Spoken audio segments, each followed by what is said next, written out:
Welcome to Outcomes, the healthcare and biopharma marketing podcast, where marketing leaders discuss the most effective strategies for the health sectors, coming from a digital-first, AI-powered perspective. I have here with me today Meghan Lalonde. She is a senior SEO strategist here at Emagine and emagineHealth. Hi, Meghan. Hi, thanks for having me. Of course, thank you. I have asked Meghan to join me to chat a little bit about SEO today. That's her expertise. I still have been at this for more years than I even want to say, but from when I got into the whole digital and web world, and I still believe through today, SEO to me has always been and still is probably the most misunderstood kind of mysterious topic to marketers of all the things we do. Maybe AI is going to be similar to that too, where people are so intrigued with it. But until AI came along, SEO has always been this mystique and, like this thing behind the curtain that nobody really understands. And so there's a lot to talk about. There's a lot to understand. And so what I've asked Meghan, and I'll turn it over to you, is come up with a few things, different ways that you recommend marketers think about and approach SEO. So with that, Meghan. Yeah, so I would say, first of all, Bill, thinking about SEO in general from a marketing standpoint is often different than what most people do, because it is very much like the Wizard of Oz, the man behind the curtains. People aren't sure of how it works. So they're often very intimidated by it. But there are a couple really easy things that people can do just to kind of think of it better, incorporate it into their everyday website builds, content production, etc. So the first thing that I would say as far as how to think about it differently is to always be adding or improving the content on your site. Very simple. There is always a way for that content to be improved, starting with who is this content targeted for? Who is this intended to speak to? Is it utilizing a keyword that we know our audience is leveraging and searching for? Is it structured properly? Are the headings appropriate? That's one thing that's often overlooked and misunderstood, by way of content management systems like WordPress, making it really easy for us to change the way that things look on the site. That often undermines the actual SEO value of things. Titles, headings are not just meant to look pretty. They are meant to have a structure. So yeah, considering, that your homepage is not always the front door to your site, at least for SEO and organic searchers, I would venture to guess that anywhere between 50 and 75% of your users are not going to enter the site through your homepage. Those users are going to fall on an interior page that speak more directly to the services, the offerings that users would be searching for who don't already know about you.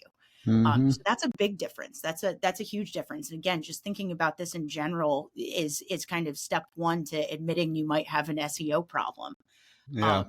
The second thing I would say is consolidating content that isn't serving you. So not all content is good quality. Not all volume is good quality. So just identifying and leaning on the analytics and the data to tell you that some of your content is not serving you offers you an opportunity to consolidate that.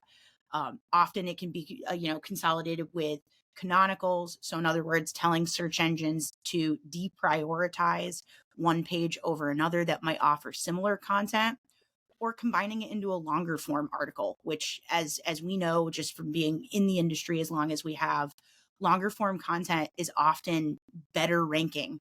It often offers that kind of user experience, or the vast amount of information that people who are sort of in that information gathering stage of the funnel want to have. I'm sure we've all seen it just by, researching one thing or another. Rarely is it ever those short, marketing phrase, punchy driven pages that are being offered as search results. They're the lengthy, long, doom scrolling pages because we like to consume information. So sorry to interrupt, but No. So more is not always better in that, as you're saying, length is good and a lot of text and all that is good, but but it's you can't just make that generalization, because you could have a lot of content, but what you're saying is you need to be strategic in terms of knowing how to put it together, consolidate, put things, integrated into single pages sometimes. And so that's kind of what you're saying is more is better in a way, but it's not that simple. Yeah. And quite frankly, there's a lot of free resources that you can use to kind of identify what that content should look like. It can be as simple as going and searching out and looking at the top search results for a specific phrase that you know your audience is searching for. You can learn a lot by what your competitors are already putting out there. And again, to the point of free tools, things like Google Trends are incredibly useful as far as identifying, new surges, as far as what terminology and vocabulary is being used by that audience. So more is certainly sometimes better, but the phrase that I've relied on is that content is usually king, but quality content is like the emperor of the world, because Right. it's Right. it's rarely about just the actual number of words on a page, but how well those number of words is serving your audience.